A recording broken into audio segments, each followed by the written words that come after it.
Welcome to DSLR versus mirrorless through a very, very old camera.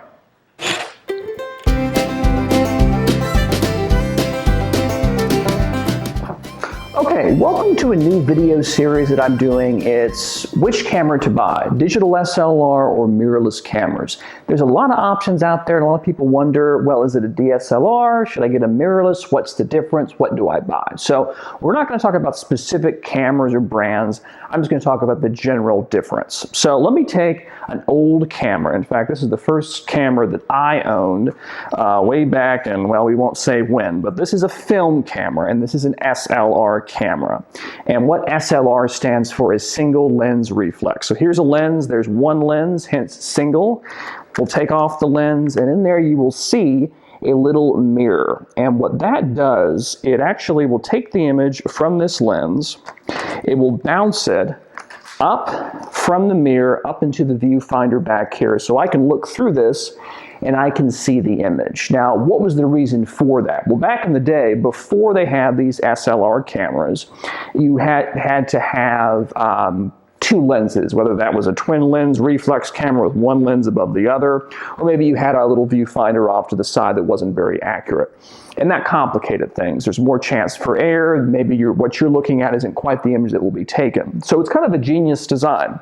So what happens is, say the light goes through the mirror, bounces up into a viewfinder, there's a prism up here, and comes out the back end so you can see.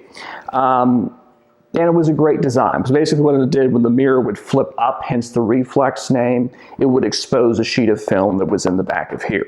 Now, when it came time for digital, camera manufacturers, I guess for whatever reason, didn't want to design a new system, or they wanted to keep what they had. So they decided, well, what we're going to go ahead and do is, instead of having film back here in these SLR cameras, we'll go ahead and stick a digital sensor back here, and that way we can capture digital pictures and you can still use the same lenses. It's still the same, almost the same system as before. So that was advantageous. However, and I'm going to pick up another camera, this is actually a digital SLR camera. What the disadvantage was, at least in some people's minds, was even though it was digital, we still have all this legacy equipment. We had this huge prism up here, and the design is bigger and it's not necessary. That was the argument anyway. So they said, you know, these image sensors in the back, they are getting quite sophisticated. So how about we try and get a video feed off of them, and then we can feed the video feed into this LCD screen back here, and we can see what kind of pictures, what picture we're going to take without having to use a viewfinder. Because at this point, you just take out the mirror completely. We'll just send the image directly to the sensor, because the sensor can get a video feed, plus it can take the picture when it needs to. So that was the idea. Cut off this big prism up here, and then you can reduce some other parts. You know, the cameras will get rid of some of those legacy design. So that was the idea. However, there were a couple issues, at least in my mind. I think a lot of photographers would agree. One of them is battery. So I'm going to take the battery out of this SLR camera if I can. There's a little clip and it pops out. So this is a pretty big battery in comparison to some batteries, especially mirrorless, and it pops right in here, and because the camera is of a decent size, it can accommodate a decent sized battery. So I'll pop that in there. And most DSLR cameras get around 1,000 shots, maybe a little more, maybe a little less, depending on the model. Pro ones typically get a little bit more than the consumer ones there. And the reason for this increased battery life is obviously the size of the battery. Plus, you're not necessarily having to use this LCD screen all the time to take pictures, because you can look through your viewfinder and it doesn't cost you any energy to look through a viewfinder because it's all optical, it's all mechanical. So that's an advantage there. Now, SLRs, DSLRs eventually adopted some of the same technology that's in mirrorless, where you can actually get a video feedback here, so you can have either or back here, but there's sometimes the autofocus in the LCD isn't quite as good as in the viewfinder, because actually, a quick little thing here, inside the viewfinder there's also autofocus sensors which allow the camera to focus. But nowadays, for the most part, the focusing technology and the sensor and the viewfinder are pretty equivalent, some a little better than others, but that's not a huge concern right now. So it did say battery life, but again, it's a larger size. With mirrorless, here's the disadvantage. I'm going to pick up this 35mm camera. I don't actually have a mirrorless to show you right now, but this is about the size of a lot of mirrorless cameras. It's very small. This is a very small 35mm film SLR for its time. And there's just not a whole lot of space in here for things. So for example, this is a little battery slot. In this case, now most mirrorless have a bigger battery than that, but when you have a smaller slot, smaller space, you in turn have a smaller battery, which decreases your battery life. Plus, you no longer have an optical viewfinder because there is no mirror in the system. So that's an issue.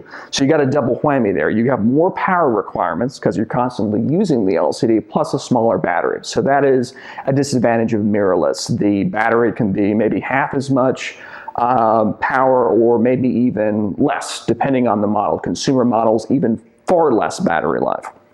One other thing. So you can see I have a lens attached here, and for this size camera, this is a decent lens. As far as balance, it doesn't feel terrible or top heavy. In fact, many mirrorless cameras will have maybe a little bit of a smaller standard kit lens than this. However, here becomes a problem. So let's say I want a bigger telephoto lens. What's happened, a lot of the mirrorless lenses, the promise was they would be smaller, and some of them are, but a lot of them are not. For example, a big telephoto, which honestly this isn't very big, this is just a standard telephoto. It's not one of those things you see at NFL games. It balances very, very well on a large SLR camera like this. However, if I were to stick this lens on top of this camera, it's going to be doing this all the time. It's going to be top heavy. So that can be a really big issue. Now, you can buy potentially grips and stuff like that to stick on the bottom that may actually hold an extra battery, plus increase the depth of the camera and the height and everything to make it more comfortable. But by the time you do that, when you're about the size of one of these, so what was the advantage in the first place? So I'm not sure.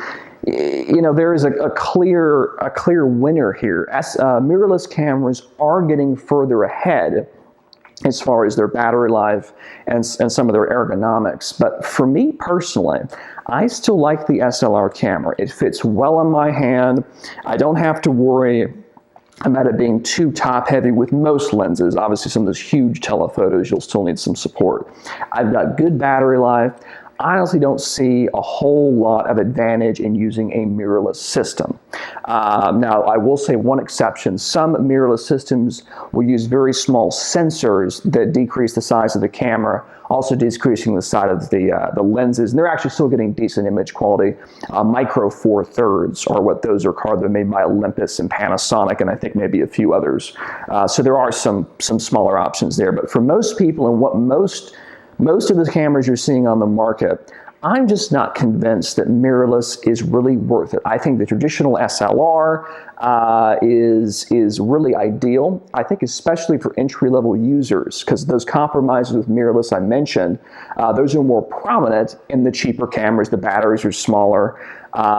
They're just not quite up to snuff. So I'd recommend get yourself if you're starting out in photography or trying to upgrade from your smartphone, get yourself an entry-level SLR, DSLR camera.